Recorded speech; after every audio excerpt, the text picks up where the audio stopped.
से मिलकर के आया हूं। अभिषेक जी मेरे साथ हैं। हमें याद है जिस समय निष्पक्ष चुनाव हुआ, दीदी यहां की मुख्यमंत्री बनी और आज हम लोगों को सबको मिलकर के जो इलेक्शन में बेईमानी हुई है उसके लिए खड़ा होना पड़ेगा। ईमानदारी से इलेक्शन जब हुआ, इलेक्शन कमीशन ने जब इलेक्शन कराया तो वो जीती। और इस बार जो मल्टी लेयर माफियागिरी हुई है इलेक्शन में, कोई कभी सोच नहीं सकता था कि इस तरह की बेईमानी Bharatiya Janata party, election commission, उनके संगी साथी, खुफिया लोग, अंडरग्राउंड लोग मिलकर के इस तरह का चुनाव करेंगे।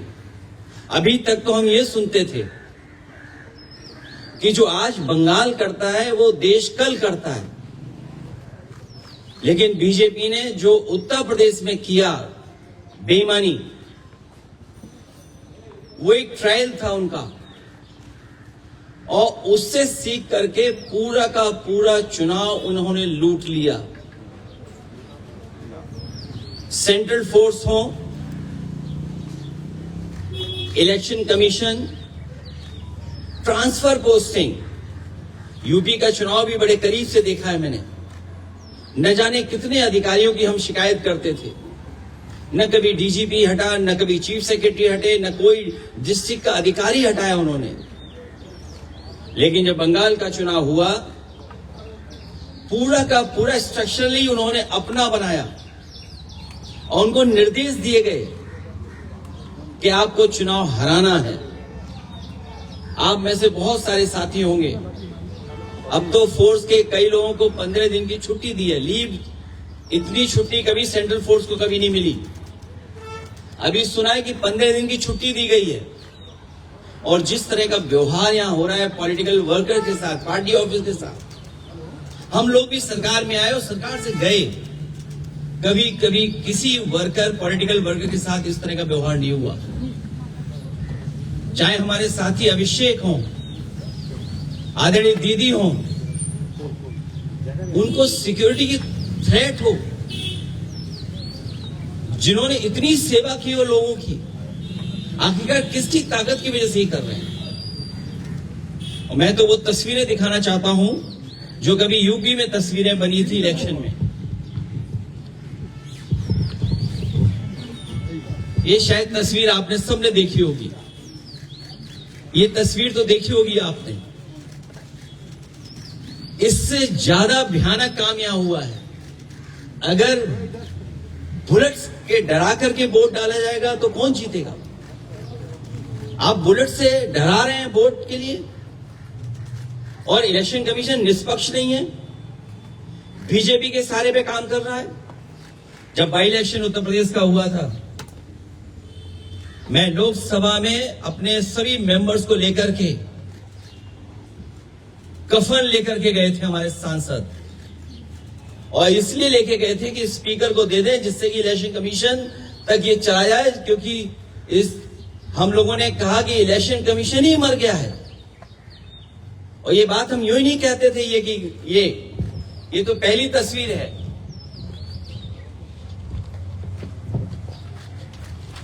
दूसरी तस्वीर भी किसी से छिपी नहीं होगी, ये दूसरी तस्वीर भी नहीं छिपी होगी किसी से। और फिर जो वोट डालने का तरीका है, मैं केवल एक कॉन्स्टिट्यूंसी का उदाहरण दे रहा हूं कि इस तरीके से फोर्स से वोट डलवाया। मैं 2012, 2017, 2022 समाजवादी पार्टी 37%, 2017 42%, 2022 46%। कभी समाजवादी पार्टी चुनाव नहीं हारी। और बीजेपी 29%, 37%, 30%। और जब सेंट्रल फोर्स और फोर्स के साथ जब उन्होंने चुनाव डलवाया, अंदर किसी भी एजेंट को नहीं रुकने दिया। बंगाल में भी यही किया। कि जो पॉलिटिकल पार्टी के पोलिंग स्टेशन के अंदर जो एजेंट्स होते हैं उनको धमकाया, डराया और न जाने क्या क्या तरीका अपनाया होगा। यहां देखिए आप, जब डराया, धमकाया और पुलिस का साथ लिया तो कितना 77% पहुंच गया वोट बीजेपी का। 77%।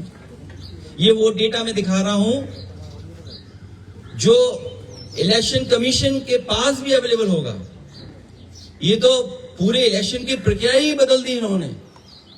और अब तो ऐसा है बीजेपी की सरकार में इलेक्शन कमीशन से मिलकर के पहले आपको रिजल्ट मिल जाएगा, सर्टिफिकेट मिल जाएगा, उसके बाद काउंटिंग होगी, उसके बाद वोट पड़ेंगे, उसके बाद वोटर लिस्ट ठीक की जाएगी। पूरा चुनाव ही अलग कर दिया इन्होंने, पूरी चुनाव की प्रक्रिया ही बदल दी इन्होंने। और आदरणीय दीदी इनकी आंखों में खटकती हैं। आदरणीय दीदी संघर्ष करने वाली हैं, वो निराश होने वाली नहीं है। बीजेपी की आंखों में इसलिए खटकती हैं क्योंकि वो आदि आबादी का प्रतिनिधित्व करती हैं। और भारतीय जनता पार्टी के लोग जो पुरुषवादी हैं, सामंतवादी हैं, कभी नारी को बढ़ते हुए नहीं देख सकते हैं। इन्होंने नारी को मुख्यमंत्री नहीं बनने दिया। राजस्थान में जो पहले मुख्यमंत्री की दावेदार थी, मुख्यमंत्री रही, और देश में केवल एक मुख्यमंत्री आधी अधूरी बनाई जिनके पास कोई पावर नहीं है। इसलिए हम इस लड़ाई में आदरणीय दीदी के साथ हैं, क्योंकि लोकतंत्र को बचाना है, संविधान को बचाना है। अगर हमारे वोट के अधिकार को ही छीन लेंगे तो फिर क्या लोकतंत्र बचा? इतनी डेमोक्रेसी को किसी ने डिस्ट्रॉय नहीं किया हुआ जितना भारतीय जनता पार्टी ने किया है। और भारतीय जनता पार्टी पावर के लिए, अपनी ताकत के लिए किसी भी सीमा तक जा सकती है। कोई भी कानून, नियम तोड़ सकते हैं। और उत्तर प्रदेश में हम लोगों ने बड़े करीब से देखा, वहां पर ये जो करते थे वो यहां पर किया है। अखिलेश जी, आप कह रहे हैं कि इलेक्शन कमीशन बीजेपी के साथ मिलजुल के ये सब किया, लेकिन आप लोग रोकेंगे कैसे सर? हर जगह से आप लोग वोट चोरी का शिकायत तो कर रहे हैं, लेकिन रोकेंगे कैसे? मुझे उम्मीद है कि देश की जनता इसके बाद जाग जाएगी। जो बंगाल में हुआ है, जो बंगाल को सेंट्रल फोर्स से, क्या आप कल्पना कर सकते हैं कि 3 लाख सेंट्रल फोर्स भेजी गई और चिन्हित करके अधिकारियों को पोस्ट किया गया? सुनने में तो यह भी आया कि अधिकारियों को लालच दिया गया है कि चुनाव जिता दो तो हम आपको अच्छा पद देंगे। और आप यकीन करना, देख लेना, आप जो यहां से चुनाव करा करके जा रहे हैं अधिकारी बड़े, कुछ न कुछ लाभ का पद पाएंगे। हम लोगों को उम्मीद है कि हम लोगों को जनता के बीच में जाकर के जगाना पड़ेगा उनको। सर, बीजेपी का कहना है ममता बनर्जी के बाद आप एक टारगेट, उत्तर प्रदेश में नेक्स्ट ईयर इलेक्शन है, उनका कहना है कि आप एक टारगेट। हमसे 2 गलतियां हुई, एक बीजेपी को हरा दिया और दूसरा अयोध्या हरा दिया। तो हम तो टारगेट में होंगे ही, ये कोई नई बात नहीं है। और हम तो बहुतों के टारगेट में हैं, एक के टारगेट में नहीं है।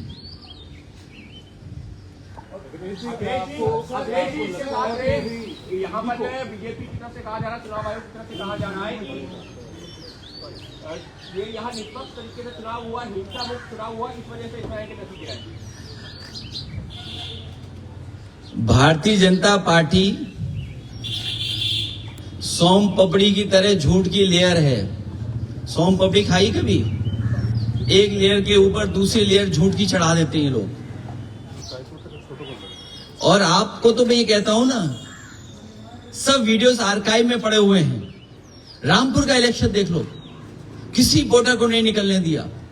और ये जो डेटा मैं आपको दिखा रहा हूं, ये रामपुर की कॉन्स्टिट्यूंसी का दिखा रहा हूं मैं, कुंदर की कॉन्स्टिट्यूंसी का दिखा रहा हूं मैं। ये तो डेटा आप देख सकते हो। इलेक्शन कमीशन अंधा है क्या? और ये महिलाओं की तस्वीर क्या आप भूल गए? कि आपके अपने चैनल पे भी चली थी तस्वीरें, ये तस्वीरें आप भूल गए क्या? ये तो आपके चैनल पे भी तस्वीरें चली थी, वीडियो चले थे। ये इन महिलाओं ने, जिन्होंने कोई परवाह नहीं की, मैंने इन महिलाओं को 2-2 लाख रुपए से सम्मान किया था कि इन्होंने कम से कम अपने वोट के अधिकार के लिए लड़ी। उन्हें परवाह नहीं थी गोली की, उन्हें रिवॉल्वर की। आप पता करिए क्या हालत थी उस समय। केवल ये तस्वीर नहीं, ये तस्वीर भी आप भूले नहीं होंगे। हालांकि सीसीटीवी से बहुत घबराते हैं बीजेपी के लोग, सीसीटीवी से, कैमरे से बहुत घबराते हैं। अगर यही इलेक्शन कमीशन निष्पक्ष है तो कुदरकी में जो वोट डाला है उसकी सीसीटीवी वीडियो जनता को दिखा दो। अगर जनता को नहीं दिखाना चाहते हैं तो प्रेस पे तो भरोसा करते होंगे। अगर सब प्रेस को नहीं दिखा सकते हैं तो अपने खास चैनलों को बुला करके और हमें भी बुला लेना। और फिर जब सुप्रीम कोर्ट की प्रोसीडिंग्स लाइव हो सकती हैं तो बंगाल के वोटिंग की काउंटिंग की सीसीटीवी क्यों नहीं दिखाई जा सकती, क्यों नहीं लाइव हो सकती है? कम से कम जनता में तो संदेश जाए। जो लोकतंत्र है वो मजबूत होगा।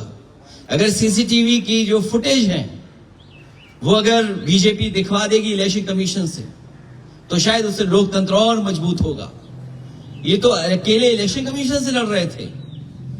हमें तो यूपी में जो हमारा साथी कह रहा था टारगेट, उनके परिवार के लोग भी कई जगह बैठे हुए हैं, उनके बहुत सारे साथी सहयोगी भी बैठे हुए हैं। हमें सबसे लड़ना है, लेकिन हमें भरोसा है कि जनता ने जो बंगाल में देखा है जिस तरीके का व्यवहार सेंट्रल फोर्स का, इलेक्शन कमीशन का, संघी साथियों का, इनके अंडरग्राउंड लोगों का, बीजेपी के लोगों का, उत्तर प्रदेश की जनता जागरूक होकर इनका जवाब देगी।